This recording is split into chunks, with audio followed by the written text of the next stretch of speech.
Hello there! Today's episode is dedicated to a good friend of mine who's about to host a workshop. It's also dedicated to you if you're just about to hold a sort of presentation or a training or a program where you have to make your content lively, interactive, engaging to your audience. So I have lots of tips today, 5. So I hope you take notes and let's get started, shall we? Tip number 1 is it's got to do with language, which is to vary your sentences. So I always tell our students to speak in simple sentences, meaning that don't make it long and don't ramble on. So you want to keep your sentences short and concise, but also at the same time, there needs to be an element of rhythm. So you need to have long sentences and then you pause and you insert shorter sentences, etc. So varying your sentences means that the pattern doesn't become monotonous, right? So that's very important. So you have to pause at the right time, probably ask questions, and don't forget to be conversational. So, what I mean by that is that when you're speaking, pretend that you're actually having a conversation with your audience. And I'll talk about relating to your audience after this. But think of it this way, pretend that you're having a dialogue with them. So, you honestly need to know who's sitting there, who's watching you, who's paying attention, and just have a dialogue, even though it's you speaking. So you have to have this way of interacting with them so that they know that you are actually speaking to them.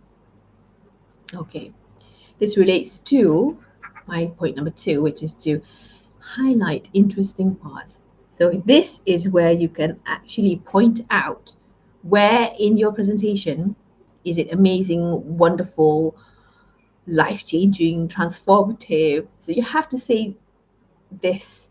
You have to say that by saying things like, this is interesting because, or let me tell you why it's amazing, or I'll tell you why this thing, whatever, is important. So by telling them these are the points that are interesting, they'll pay more attention to you, right? And I think I've said this many times before. This is how teachers tell students that it's important. Not only that, they'll tell them, okay, this is going to come up in the exam. And they'll be like, oh yeah, that's when I'll pay attention. So, okay. Tip number 3, express your personality. Now, this is important. When I tell you that you need to be a human being when presenting. So I'm not telling you to force yourself to suddenly be extroverted or suddenly be funny when you're not, but I am telling you to just be the best version of yourself, right? So be lively, insert a few personal incidents where relevant, personal stories where relevant. Remember that? Because this makes you um, look more relatable to the listeners. So even if your meeting or your content, excuse me, is very factual, you still need to insert your personality in them. You have to tell them, okay, this is the difficult part. I know it's hard. I know that you're going to struggle with this thing, whatever that you say. You acknowledge the human part of the facts that you're presenting.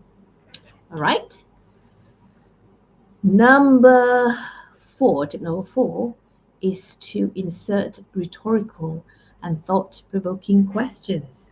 So if you're wondering what's a rhetorical or thought-provoking question, so rhetorical questions are questions that you ask your audience to answer in their mind. You're not asking them to really reply loudly, but they can answer in their mind or silently.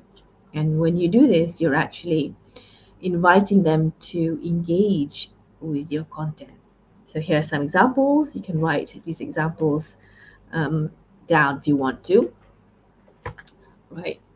What would you do if you were whatever in the same scenario?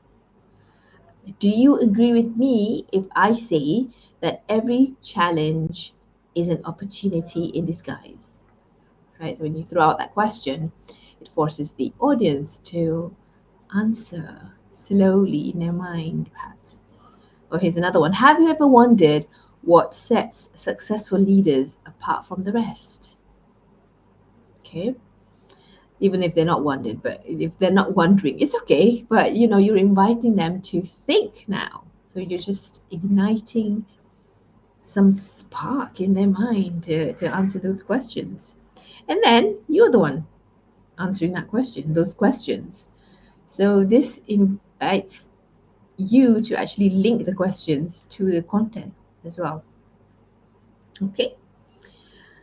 My last point is to read your audience's mind. So what I mean by this is, if you know that your audience is going to be quite uncomfortable with some of the points that you're going to say because it's something new, you are asking them to do something that's out of their comfort zone, then you have to acknowledge that it's going to be quite difficult. So you can say, I know this is difficult for us all. I'm with you. The management is with you, etc. You can say that.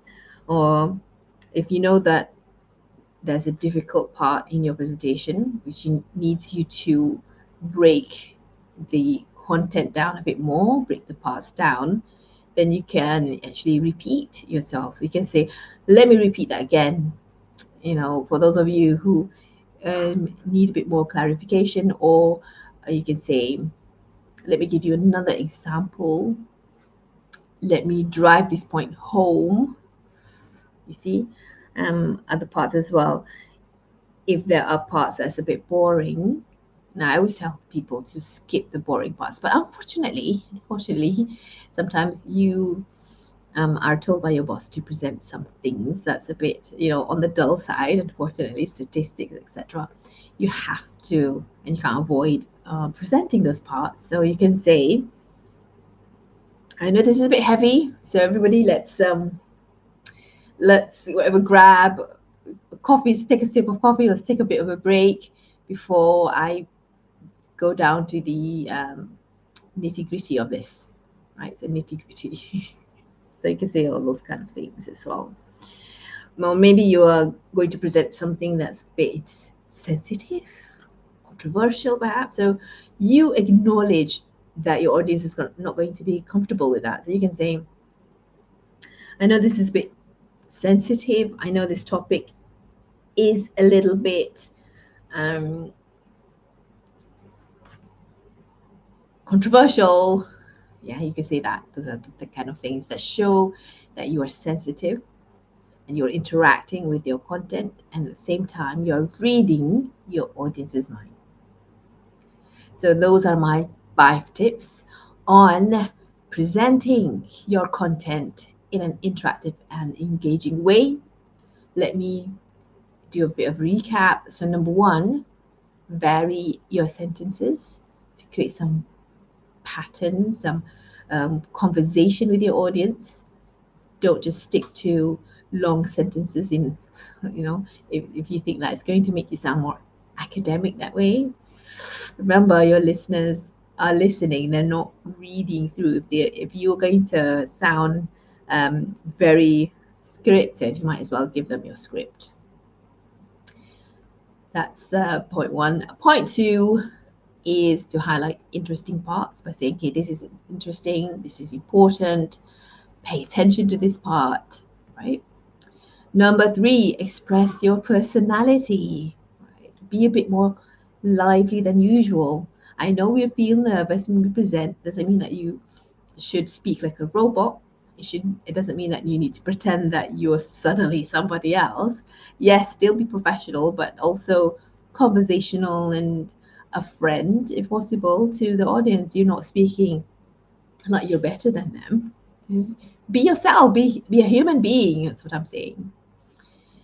Number 4, insert rhetorical and thought-provoking questions to get them engaged with the content and to slowly ease into the issues.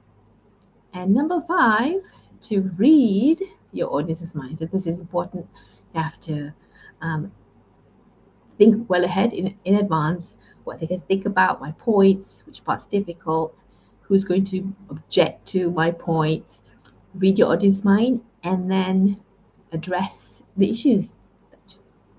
All right, so that's it from me, everybody. Thank you so much for joining me on our topic, how to present your content in an engaging and interactive way. And I'll see you in the next lesson. So with that, thank you very much. Bye, everybody.